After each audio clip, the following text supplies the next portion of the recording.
Brandon, I can't thank you enough for coming on and doing this. And I know it was a little bit short notice. So thank you for finding the time. It's all right, my pleasure. Thank you, man. And I know that you're kind of like an ex-client of Gladstones, and we've been interviewing a lot of ex-clients that have come through Gladstones. Talking about kind of their experiences of Gladstones and treatment, and what kind of led them coming into treatment. What was the kind of decision-making process? And so I suppose that as a starting point, could you talk a little bit about your kind of experiences of Gladstones so far, and what kind of led you to come here? Yeah, of course. I started out by not being very well at all in terms of mental health and addiction. I came in very broken, a lot of problems. I wasn't able to regulate my emotions. I could act out quite violently in an occasion. But Gladstones, at the start, it might not seem like it's your cup of tea, but it works. You just put your heart and soul into this program, and it does really work.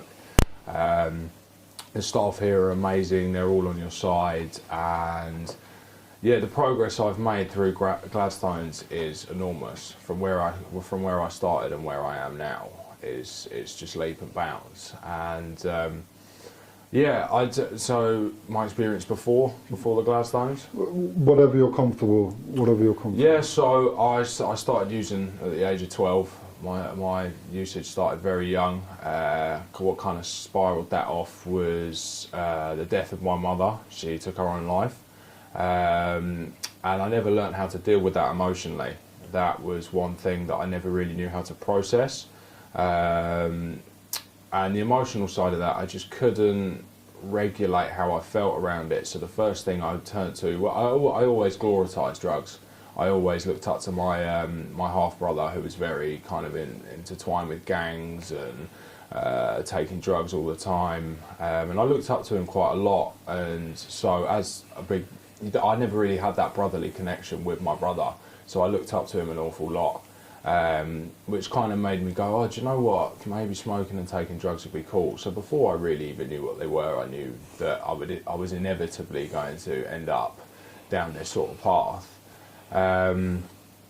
Yeah, so as I said, the death of my mum was where it spiralled off, and in schools, all the stuff on suicide, like assemblies, the lessons, they'd always take me out of them, which never gave me the chance to kind of get an understanding of it. So that made my reasoning go to, well, if my mum took her own life and she was so unhappy to do that, then why shouldn't I do the same thing? I didn't value my life at all, because I thought if the one person that brought me into this world, well, my dad being somebody as well, but if she brought me in, then if she's not here, then why should I be here as well?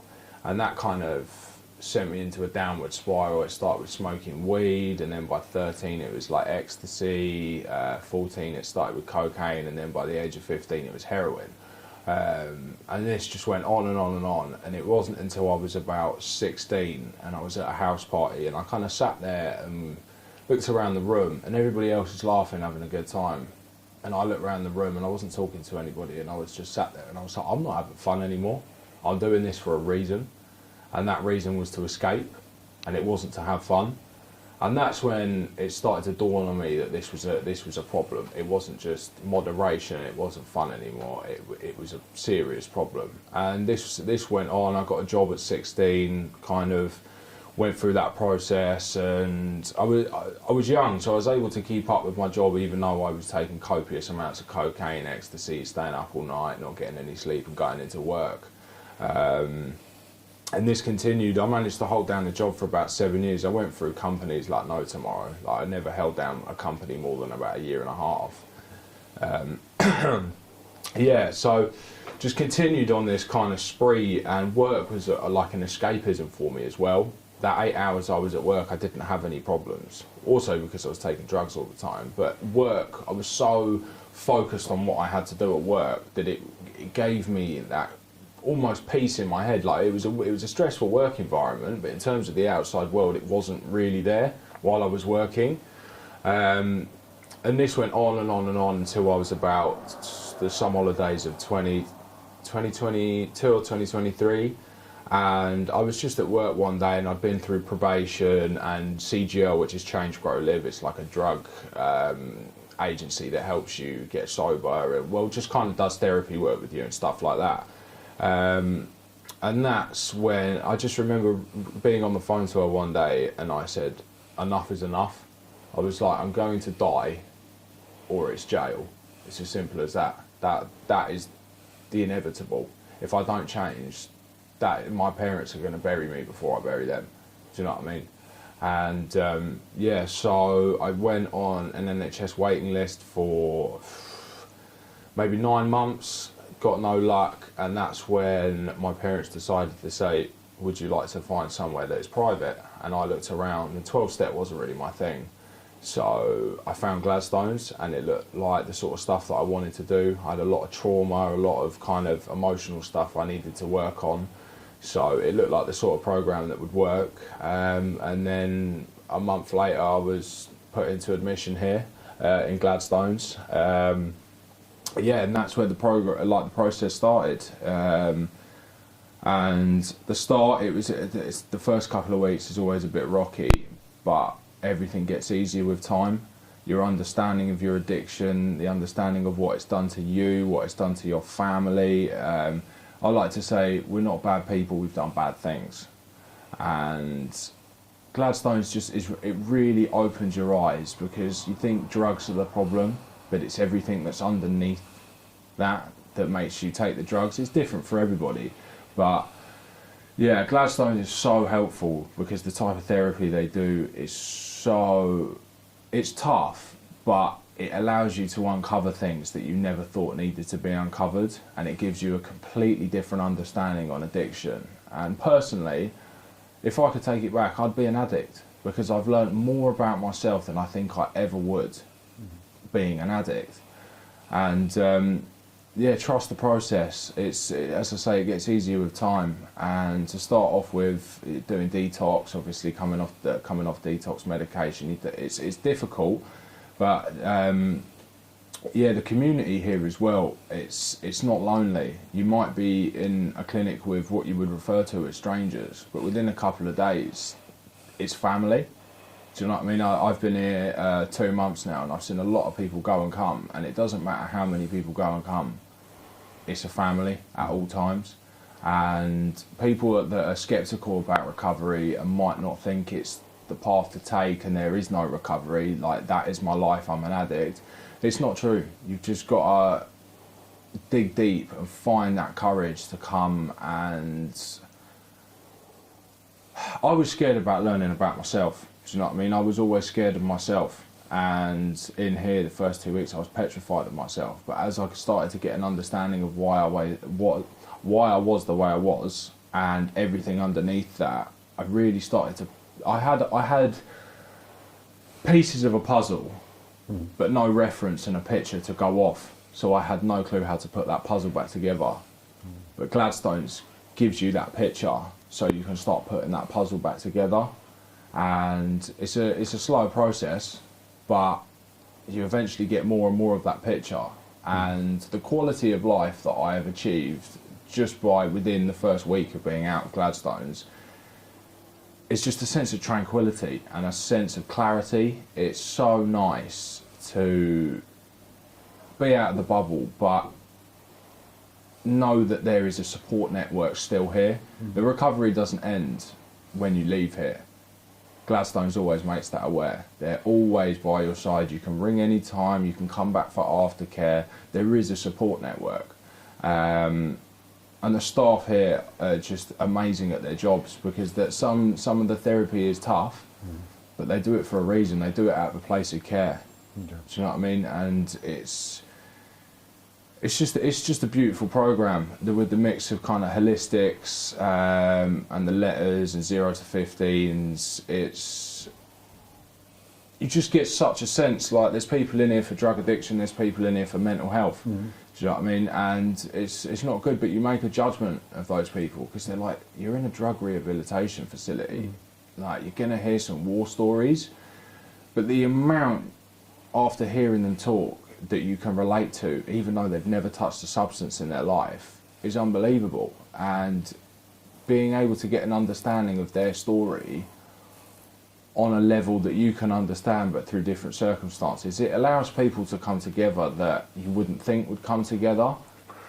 When you're in here and you're doing the therapy, earlier you were like, you know, the people that you haven't met before, they're strangers, but you become incredibly close with them. Because it's almost by the end of it, you've shared so much of yourself, such intimate details in a group setting, that often the people that you do treatment with know you better than anyone's ever known you before. And you develop this incredibly close relationship with a lot of the guys. And even with a matter of a week. So people come in on detox, they're a bit groggy for the first few days, and then it's an honesty program. Like, the one thing that I tried to do with new people that came in and found it daunting was just be so open and honest with them. I'd just tell them my story straight off the back and be like, you've got to let it all out. And being that brutally honest with people that just come in, they really let their guard down, because they're like, oh, there's people in there that understand me and they get me. And it's like, you come into, it's alien. Do you know what I mean? You've gone from a world of drugs into a world of no drugs. It's very, very alien to people. And it's daunting. I remember the first day when I walked in it, I was like, I'm not sure if I can do this. And the first time I came in, I got discharged within 4 days. That's how long I lasted the first time, but I wasn't ready. And it took that going away and coming back to find that get up and go, to be like, this is my second shot, well, my third shot at life now, and I've got to take it. Otherwise, where am I going to be? But yeah, Gladstone, I can't recommend Gladstones enough, because it just works, and it does break you down, but in a good sense, because you can rebuild yourself into a character and a person that you didn't think was possible, that you'd lost through addiction. Addiction's a horrible thing. For me, as an example, just the pain that I caused my family through my addiction and the manipulation and everything I did, to start to see the kind of glimmer in their eyes come back and look at me and go, we're getting our son back, that for me is enough. Do you know what I mean? To get that connection back that I thought that I had ripped out and never thought I was going to get back, to be able to have the opportunity to get that back is fantastic. I couldn't ask for more.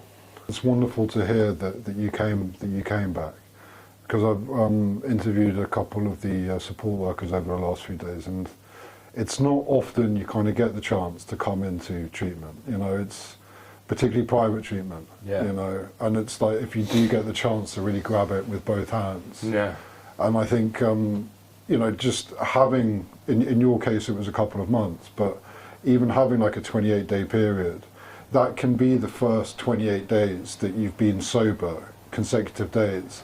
In some cases, for the majority of a person's life. So it's that wonderful opportunity to use as a springboard and move on from, and really go and get like a real, you know, a real chunk of sobriety. And achieve the things that you can achieve whilst doing it. But I was going to ask, in regards to the support workers, just because, you know, I've been interviewing them, a lot of them are in recovery themselves. They are. And I wanted to ask, as an ex-client, like, how does that help?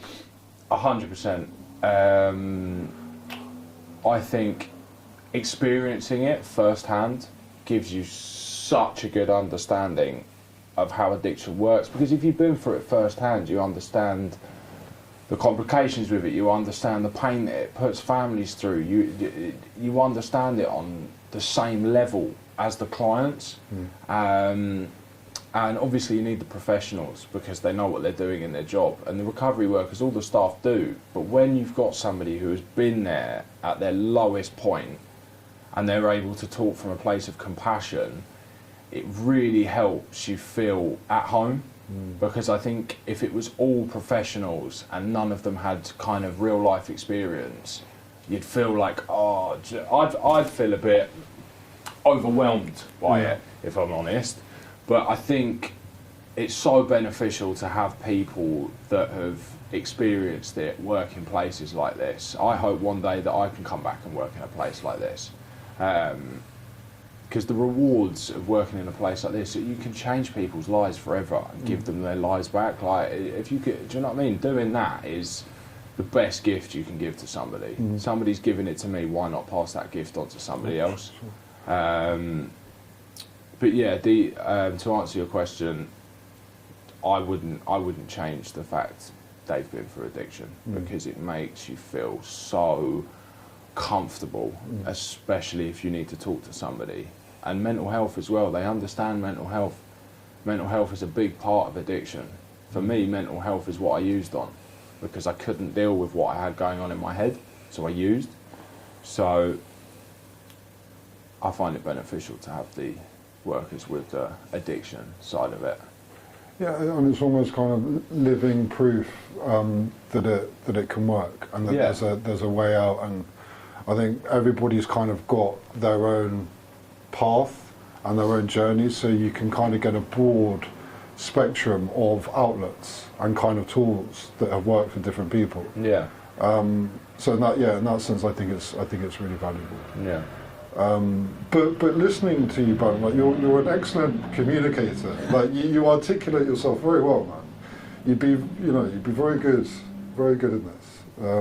Because a lot of it is communication, isn't it? It's kind of conversations and verbal, kind of listening and talking, kind of taking on information. Was there, kind of staying with that? Was there or has there been an aspect of the therapy that's impacted you the most? We did role play, which was probably one of the deepest sessions I've done since I was here. So for example, we do something called the drama triangle. You go between rescuer, persecutor and victim. Those are the roles you sit in when you're in addiction. So I would play victim quite a lot. Oh, my life's rubbish, so forth, so on. And the role play was to go back into your victim role, and somebody would ask you questions as your victim. So you'd have the person, the persecutor, and you would be the victim. So for example, you're the persecutor, I'm the victim. You'd ask me some questions like, what does your victim need? What does your victim say? And I did this 6-7 weeks in, and I hadn't really taken myself back to where I was in addiction and mental health since I'd been in here, because I hadn't learnt the tools to kind of cope and regulate with that. And it's all about being honest as well. And I was like, do you know what? I'm going to take myself back to that victim mentality of when I was in active addiction and I was in that mental health. And for me, it was quite dark. It was, I brought out all the fact that I didn't want to live. Self-harm was the way that I thought I needed to regulate, taking loads of drugs, and I didn't want to be here. And having something like your persecutor, I used the persecutor as me, because I was the one that would always say, well, you're not doing this, you're not doing that in life. Like, I was my worst enemy in addiction. And sitting kind of face to face with that, because one of the other clients would sit opposite you, and that for me afterwards gave me so much to go and think about, because I needed to be a nurturing parent. I needed to give myself that pat on the back, but it's so easy when you've sat in that victim mentality for 12 years of addiction to just circle around, and it's difficult to give yourself that pat on the back that you need to kind of go, do you know what, you're doing well. And it's so difficult in addiction because you don't think you're doing well. And I'm maybe not specifically in addiction, but when you come out of it and you're in recovery, it's easy to go into victim role. People give you constructive criticism. Oh, why are you picking on me? Like, that's going into victim role. And yeah, so I think that for me was one of the most, it was a heavy session. I had an emotional hangover for a couple of days after that session. But the outlook it gave me on how to move forth from it and kind of acknowledge where I was and where I am now, I found that just so, like, spot on. It was so enlightening and so helpful. And also, I think the letters from the parents, that's pretty full on. In my active addiction, I was very violent. I was very manipulative. My parents were petrified of me, and they took me out on my first weekend, and they didn't say any of this to me. And I was like, I wonder why they didn't say that to me. Bang, got the letter, and I was like, I now understand why. Because they were like, you kick doors off the hinges, you scream, you shout, you punch, you threaten. And that was just like, whoa. Because in addiction, you don't really know what you're like. It's just an outburst. And to get that letter and then basically be like, in the politest way possible, we're gonna put so many rules and make the rent so much. You got to live by yourself. This is it. We want our time now. Go fix yourself, and you're a grown man. And I came in here as a 16-year-old child, not like my mental age. I came in here at 23, and I now look in the mirror and see a 23-year-old man. Not a PTSD, psychosis-ridden 16-year-old that didn't know how to cope with his emotions. But that letter, it really hits home when that you find out what your parents have been wanting to say to you this whole time through addiction, and they've never been able to do it, and then it's just dumped on you on a bit of paper, and it really sinks in like, shit, oh, did I really do that? And yeah, so they're definitely the two that stood out for me the most in being the most challenging, but I got the most out of, because I find in recovery, if it's plain sailing, you're not doing your recovery properly. You've got to get those hurdles, and when you get over those hurdles, it's fantastic, because you bounce back. Yeah. That's what recovery is about. You have a little blip, you bounce back from it. You have a little blip, you bounce back, and every time you become a better version of yourself. Yeah. And you just keep finding more and more. Yeah, I totally agree with you with the letters. Yeah, they are incredibly powerful, and the family days, when I think maybe not in all cases, but sometimes the family will come in, and they'll kind of sit with the group, and as a group you kind of witness the exchanges. And I remember that being incredibly powerful. But I liked what you said about the kind of, when you were berating yourself, and kind of learning to give yourself a pat on the back. And it's almost, the term gets used a lot, the kind of self-care, and self-recognition, but it kind of feeds into that family of that kind of positive self-awareness. Yeah. Because it really does kind of just help you recognize the positive aspects of yourself and be proud of that, and use that as a motivation to go ahead and actually put it to use. And like are you in terms, like, have you, like, what are the beautiful things, do you think, you've kind of uncovered that you're maybe surprised about, or that you weren't kind of so aware of previously? It's a good question. I mean, the little things in life, and so this is like outside, I'll talk about myself in a second, even going on a walk and noticing the birds or just stuff in nature. Yeah. Before I walk round and I'm like, has that been there the whole time? Do you know what I mean? My spatial awareness, like, There's a sky. Yeah, do you know what I mean? I'm going out and looking at the moon, yeah. And it's just like seeing all of these things in a completely different perspective. Before it, you're just in a fog and a daze, and you're not aware of the little things in life that make you happy. Even just going there, there's a little walk down here that I go on, and just standing there and listening to the water rushing through the stream, it's just like, it's just the little things in life that you appreciate, and it gives you that little bit of happiness.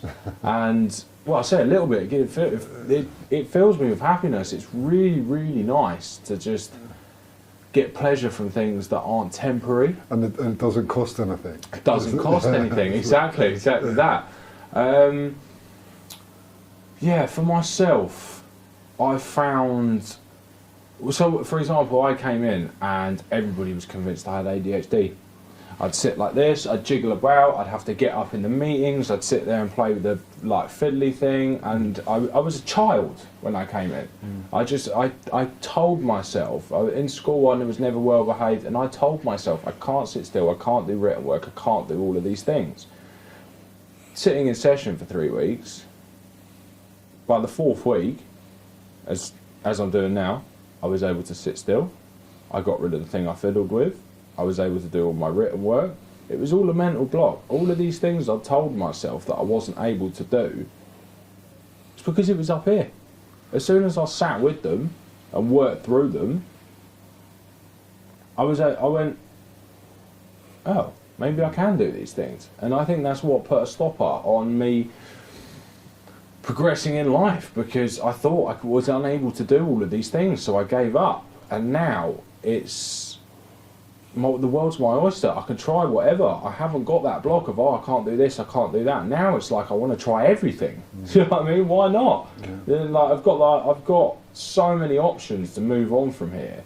So it's not like you just go into recovery and you come out and it's like what to do. Yeah. It's everything to do. Everything you didn't think you could do before is now possible. Yeah. Do you know what I mean? So it's like it not only changes your life, it allows you to do things you never thought possible, and that in itself is enough for me to want to stay clean, because you get all your relationships back, you just get everything back and 10 times more that you thought was possible, and just a true understanding of yourself. I think people, even in the world that don't suffer with addiction, maybe don't truly know who they are, and they're addicted to work and they're addicted to shopping, and that is their way of escaping. It doesn't necessarily have to be drugs or alcohol. And I think there's a lot of people in this world that don't truly know who they are. And that's why earlier I said I'm glad to be an addict, because I've got a true understanding of who I am. And I think people need that, because that just gives you a sense of clarity. It puts your mind at rest. My mind still races because I'm an addict. I will always have that addict brain. But I know who I am, and I feel like even though I'm not working, I've got a purpose, and I've now got a path to give back. Like, as I say, get more sobriety under my belt, and I want to come back and work in a place like this, because I've seen how it changes people's lives, how it's changed people's lives, and the impact it has, and it's all positive. If you throw yourself at this head first and are 100% honest and want to change and kick the disease of addiction, then this place works. Yeah. I can't sing its praise enough.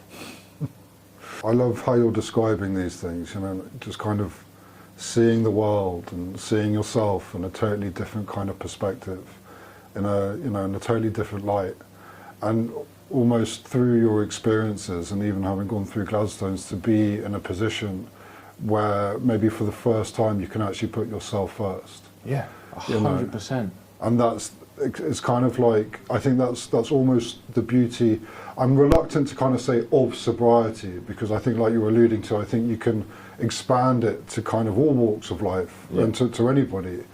But you're kind of waking up and really kind of monitoring what's going on for you as an individual, and it's almost like you've had an induction, a training in how to do that. That's what it is. You know, yeah, and if you can give that to people, it's just a wonderful, it's a wonderful knowledge to have, you know, and to put it into practice.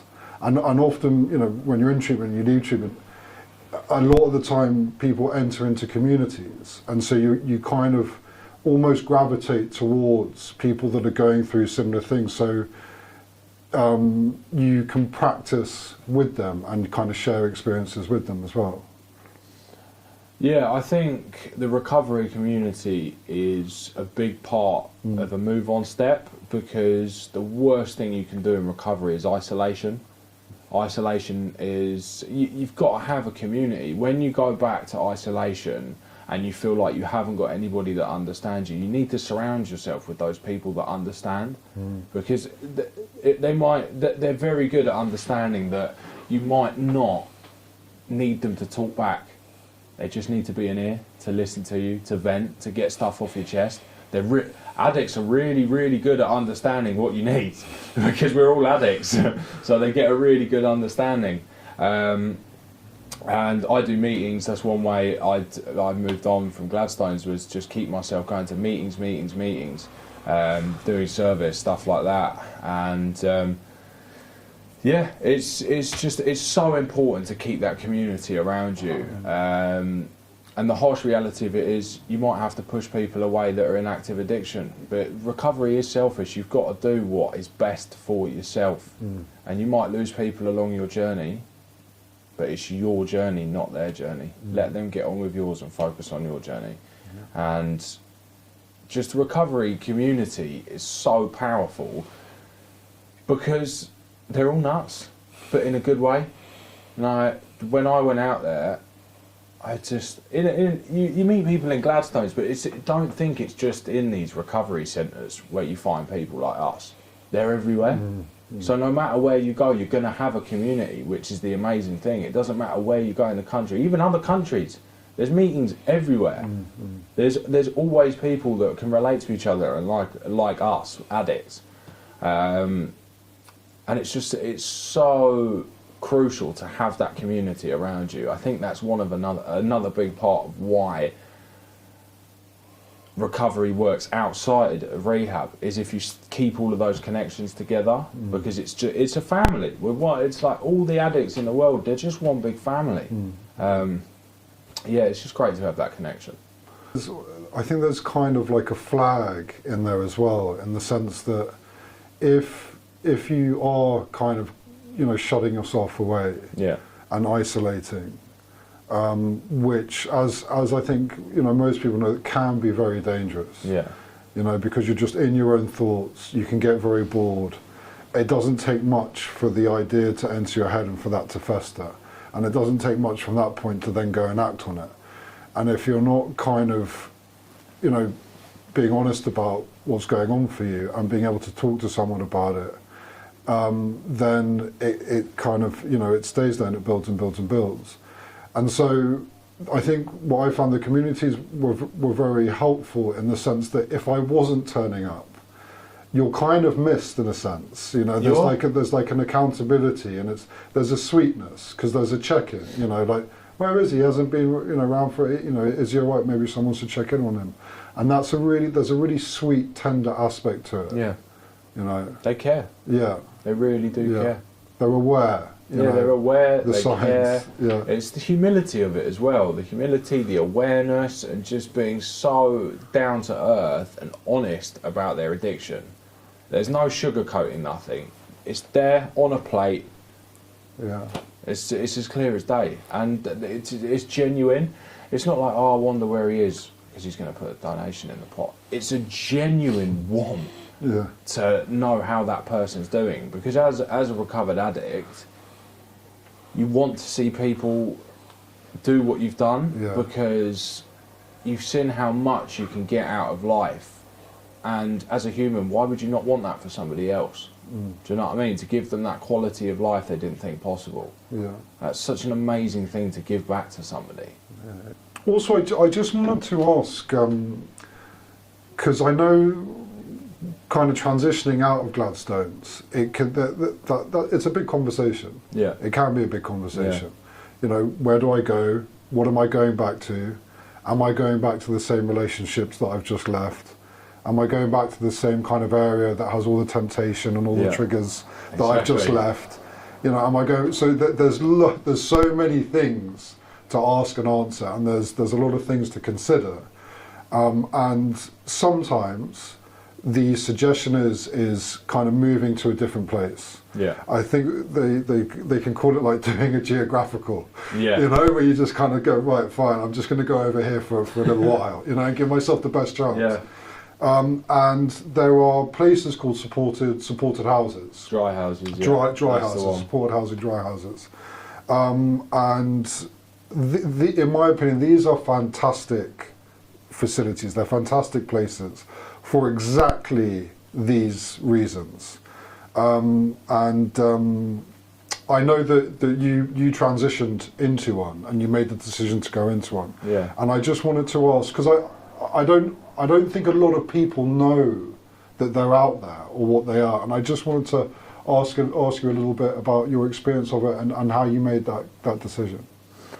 Yeah, so at first I wasn't on board at all, but that was my addiction talking. I did my primary program, which was 28 days. Well, I extended to 35 days in primary. I started off with doing that, and I said, not going to do secondary. I want to go back to Brighton, but that was my addiction, because my addiction was this far away from getting me. In Brighton, it's this far away from getting me.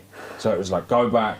Then I had other friends go through treatment as well who just went back to Brighton. So I was like, why have I got to change my whole life? Why have I got to lose that community of friends? So my immediate reaction was like, I'm going back to Brighton.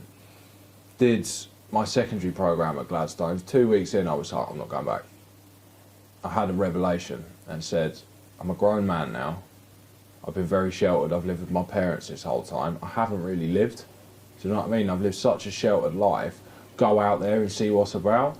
And Gladstones is very, very helpful in terms of finding, because they kind of work in support with dry houses, in correlation with them. So they can help you get assisted housing as well, and it's great because you've got a community in the house where you are. Do you know what I mean? It might only be a couple of people, but you've got a couple of people that have been in recovery for however long, and you've always got them around. Obviously, they might be going through something one day, but they're always there if you need somebody to talk to. And it's just a great way for example, somebody in my shoes, always lived with my parents, never really done independent living, never really lived away from a place that I was comfortable in. It's a big change, but it's also exciting because I wanted to go back to my life, but I knew that sooner or later it was going to catch up with me. I had to do something that was going to implement change. Change is very important when you come out of recovery. If you go back and pass out on the same sofa you were passing out of, or you're sitting at the table that you used to snort cocaine at, it's pretty problematic. You've got to have a change of scenery, a change of environment. So yeah, I just, after kind of getting the letter from my parents and whatnot, and they were like, you need to do secondary, and they said you need a good 3-4 months of sobriety under your belt before you can even think about coming back to Brighton to stay for the weekend and kind of have a family meal, go to church or whatever. And I thought, do you know what, this is my journey and I need to do this for myself, but my parents have lived in fear for so long. I've now got to do what makes them most comfortable. They're nearly in their 70s. Do you know what I mean? I've got to do what makes them feel comfortable. At the end of the day, that 16-year-old that I came in that was heavily dependent on them, I'm not that person anymore. I'm now a man. I've got to wake up and smell the seaweed. Do you know what I mean? I've got to grow up. So yeah, I if anybody does decide to come to Gladstones, I would push for a dry house. Don't go back into the same environment. If you've got a family that doesn't drink or doesn't take drugs, it's up to you, but I would push for a dry house. It's a great, and they're always in a place where there is a massive recovery community. There's 2-3 groups a day that you can go to. There's so much support that you get going to a dry house, and I think from the lead on, doing therapy for, let's say, 28 days or 56 days for argument's sake, doing that much hardcore day in day out therapy to going out there and having nothing to do, it's alien. You get not institutionalized, but you get to a point where you really like the structure in here, and then you go out and there's no structure, and that can really mess with people's heads. So the dry house gives you that structure. It gives you that roof over your head, like write 10 things you're grateful for. Roof over my head, being able to cook for myself. Do you know what I mean? The little things in life. Yeah. And yeah, it's just, I found it really beneficial moving into that. It's a safe place. Do you know what I mean? My flat in Brighton probably isn't a safe place because of the amount of drugs I've done in my bedroom. And going back there would be a massive trigger. But it's a new start, new people, new recovery community, and within a week of being there, I had 10 phone numbers. I've been asked to do service at meetings. It's just everything you need is within a 15-minute walking radius. Yeah. Like everything you could want as your lead on from recovery is there. Yeah. So important. Yeah, I sometimes think about it like stabilizers, you know, on a Exactly. bike. You know, it's like just give yourself that extra little bit of security before you kind of go cycling off into the distance. But also, like you can stay in them for like a long period of time. Like it's not like a quick in and out. You know, you can stay there for a couple of years. Yeah, you could stay there 5 years if you wanted to. Yeah, really give yourself a kind of chance. Yeah. And try different things without the pressures of the kind of outside world, in a sense. Yeah, just get 2 years of sobriety under your belt. Yeah. Then think about branching out, or even 5 years. Just do whatever it feels best for you. But I can't recommend enough having that security of being able to live in a place where there is so much recovery after you've left recovery. The recovery doesn't finish when you leave Gladstones. The recovery starts when you get out of Gladstones. That's the key thing about it. Gladstones will give you all the tools and help you get out all of that stuff that you needed to get out and learn about. But when you get on the outside, it's a big world out there, and it is scary. But it's about Gladstones gives you all the tools on how to do out there, and it works. Yeah. But you do need to surround yourself with that community. You know, I think what you're saying is just wonderful to hear and listen to. You know, and I think it does take a couple of years. You know, Definitely. It's very wise to put yourself in the best possible position to try and get a couple of years. And I think sometimes with sobriety there can be a misconception maybe. I know people that have been in recovery 20 years. Yeah. And they still, to this day, find it difficult to deal with their mental health, and they still have the thought of using. Once you've got that addict brain, you're an addict for life, but it's about how you work through that. Like Gladstones will give you all the tools to work through that, and it's the harsh reality of it. It's a scary thing thinking I'm just over 2 months in, and I could still be having to do all of this 20 years down the line. But if that's what it takes to keep my life on track, keep my quality of life, and keep my head on the straight and narrow, then that's what I'm going to do. And it's a good life. It's really, really good. But I'm not saying that time heals the nastiest scars, in my opinion. But time is of the essence. Everything takes time. It's not going to happen overnight. But if you take the 56 days that you do primary and secondary at Gladstones, what's 56 days in comparison to your whole life? But yeah, it's you will always be working through it, but it's not a bad thing, because it doesn't matter. You don't just do 2 months and that's it, you stop learning. You'll be learning for the next 20 years. You'll be developing all these things to a point that you can talk from such a place of knowledge and understanding and be able to pass that on to other people. It's just, recovery doesn't stop, but that's not a bad thing, because you just keep recovering.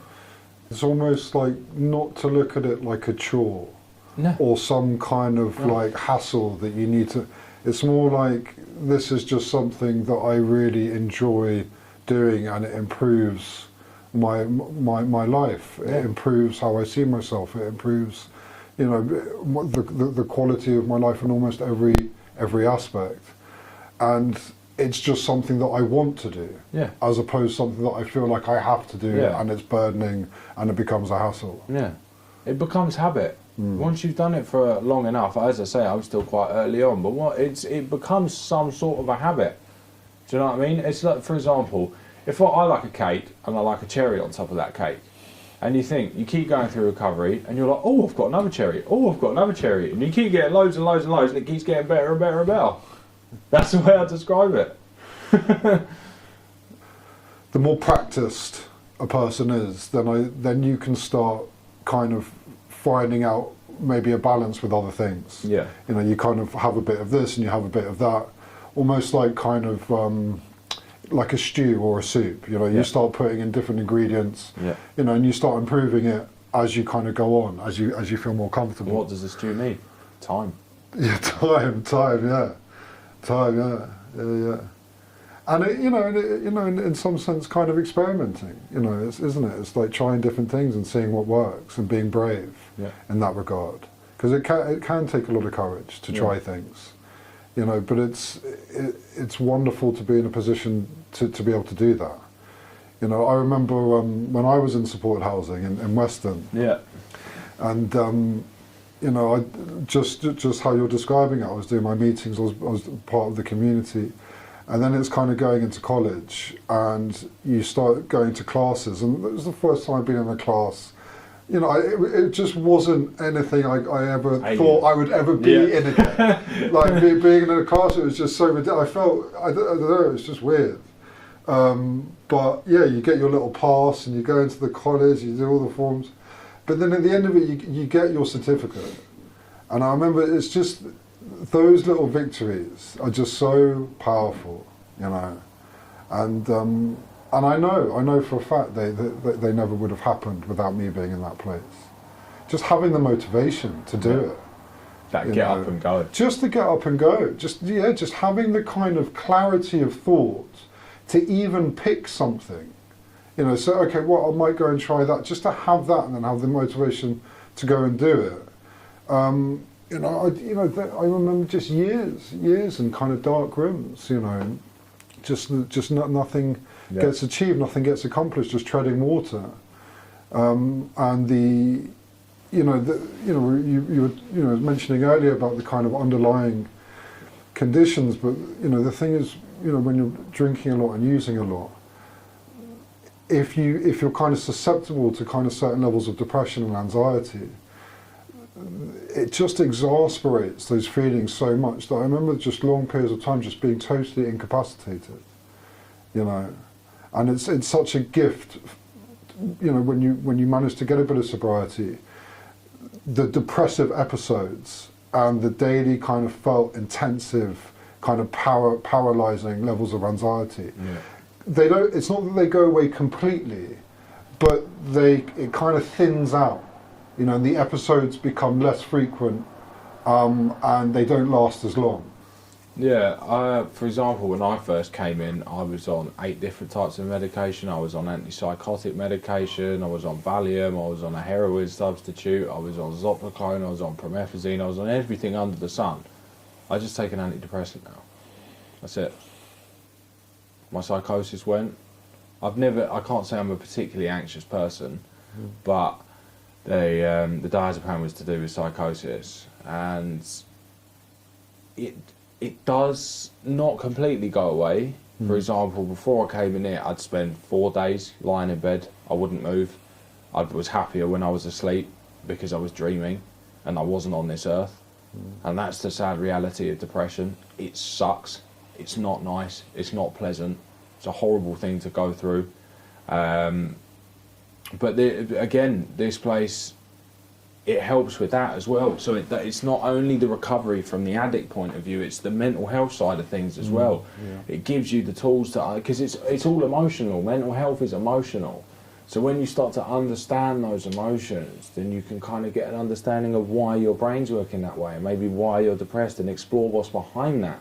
And when you do that, again, you get an understanding of why you think that way, and it allows you to kind of bring yourself back and go, all right, maybe I'll try something different, and you find out what works. And I found a decent balance. Yeah, I'm still on antidepressants, but considering I was on 10 tablets when I came in, and I'm now on 1, and the psychosis is gone. That was the one for me that was like, it made me suicidal, it made me want to self-harm, it made me want to do all these horrific things, and I thought I was going to be dealing with it for the rest of my life. And it's gone. Yeah. And that's not only through just coming off the medication, because that is what dulled it down. It's about working through what was going on in my head. Yeah. Yeah, and having the clarity to do that. Yeah. And it's a safe place. Yeah. Do you know what I mean? You have no worries about being unsafe in here. It's a haven. Do you know what I mean? And they're quite meditation based as well, which I push for massively. I was quite against it when I first came in, being a Christian. I wasn't too into the spiritual stuff, and now I meditate 3 times a day. It's fantastic. Yeah. It's a great way if you're feeling a little bit like, oh right, this is a bit much, go and meditate. Yeah. Such a good way to bring yourself back to centre. Well, even when you were describing earlier, looking up at the moon, yeah, or listening to the river, that's meditation. Just taking a minute. Yeah.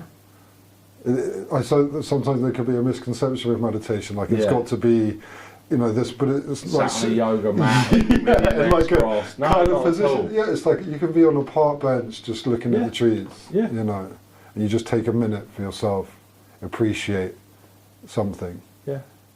Just find a stillness. Even lying on your bed and put some rain sounds on, that's meditation. Oh yeah. I listen to sleep meditation every night. Yeah. I don't take any sleeping tablets. I can go to sleep without the sleep meditation, but I feel if you put a sleep meditation on, that is like calming, clears the mind. Sometimes I wake up in the morning like, oh, I need a coffee. If I put that on, I wake up feeling fantastic. I'm like, right, sweet, let's start the day. Yeah. You know what I mean? It cleanses your mind as well. Yeah. So it's so beneficial. I find it amazing. Yeah, that's it. It made me want to ask, like, how is your sleep? Like, is your sleep just... I sleep like a baby. It's brilliant. I sleep better now than I did when I was smoking cannabis and taking benzos and everything. It's even though I sleep for 16 hours while I was taking drugs, now, do you know what I mean? The thing that I loved was after I got off pretty much all my meds, is I put my head on that pillow.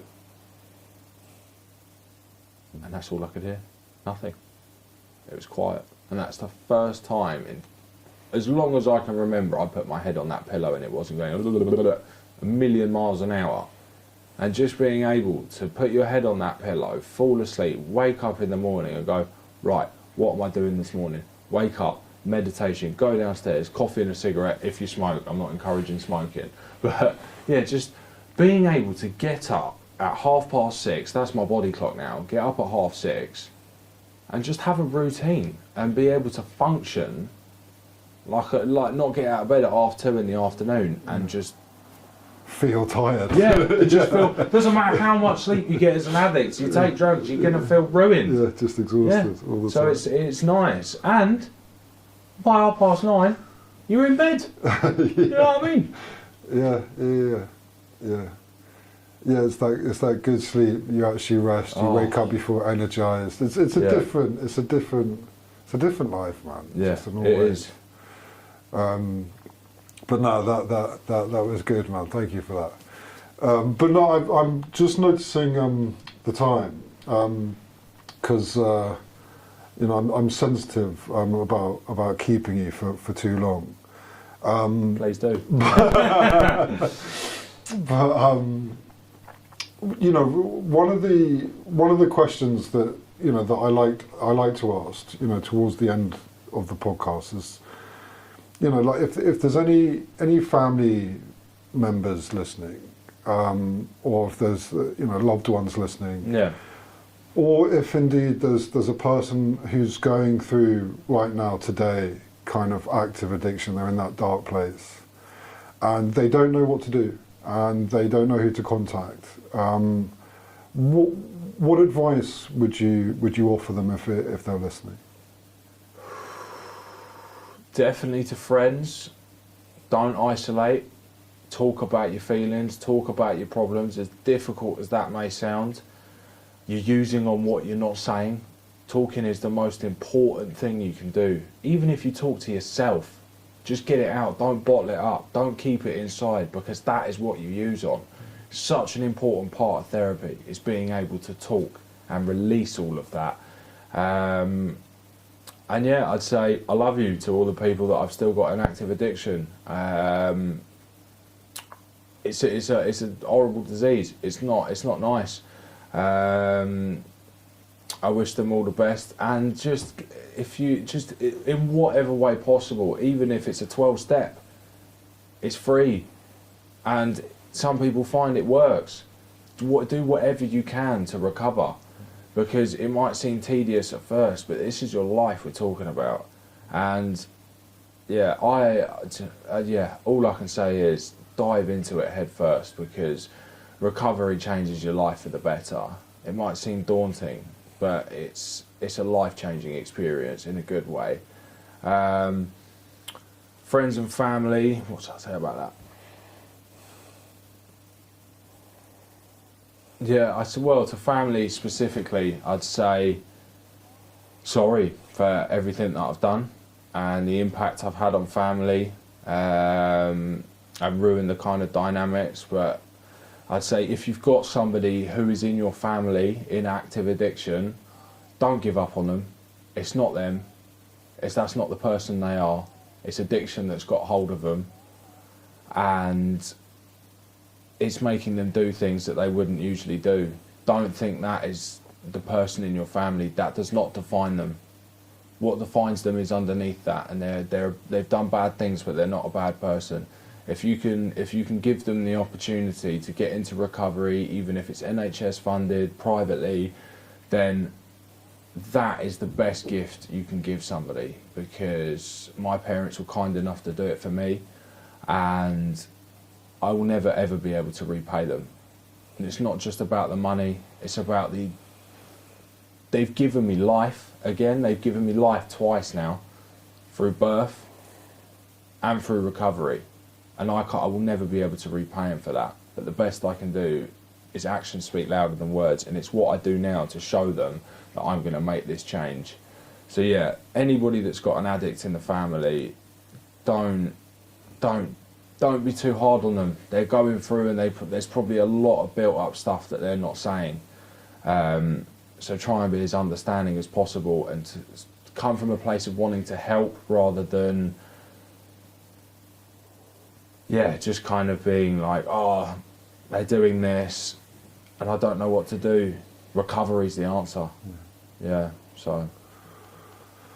Brandon, man, that's like really tremendous advice, and thank you. And mate, thank you so much for coming on. It's been a pleasure listening to you, man. Thank you for having me. Really, thank you.